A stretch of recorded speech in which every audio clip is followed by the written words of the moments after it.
दोस्तों कैसन बनी लोग रोरा लोग हमरा ख्याल से रोरा लोग निमन होके लोग हमरा ब्लॉग में रोरा लोग के स्वागत बाटे। तो आज हमरा घरे आवे वाला बानी खुशबू मैम जौन की इस बीच के बिजनेसमैन अपलाइन है और वो खातिर हम बहुत एक्साइटेड बानी। तो रोरा लोग देख सकतानी लोग हमरा घरे शादी के माहौल बाटे। तो एक वजह से धीरे धीरे सब कोई आवत अटे। अभी के चलता शादी के सीजन तनी देर में हमनी के खुशबू मैम पहुँचे वाला बानी। हटे हमारा की बेटा लोग देख सकता माटी माटी में खेला ताटे और पीछे बनता खाना लोग जानते बानी लोग गैस के लॉकडाउन लागल बाटे। तो खाना चूल्हे पर ही बनताटे।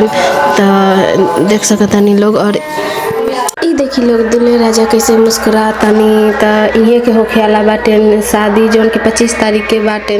तो वही खातिर आदमी सब आवताटे।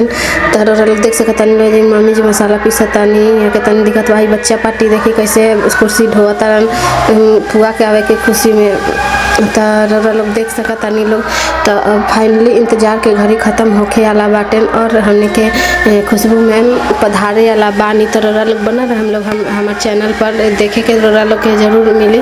तो कि हमने के खुशबू मैम जौन की अपलाइन थोड़ी देर में दिखाई देवे वाला बानी। तो वहाँ के बेटी है जौन की रोरा लोग देख सकतानी लोग। अब आ गई खुशबू मैम। तो रोरा लोग देख ली लोग लोग देखी खुशबू मैम अपना घरे आवे के कितना खुशी में कैसे खुशी झलकता चेहरा पर। तो लोग देख सकतानी लोग और पूरा टीम भी साथे में बाटे और सारा लोग स्वागत में खड़ा बाटे। तो लोग देख सकतानी लोग कहेला चिहाल बानी। अच्छा ई लड्डू के देख के चिहाल बानी। तो लोग देखी लोग कि इहो लियावे गरनिया खुशबू मैम के। तो लोग देख सकतानी लोग हाय हेलो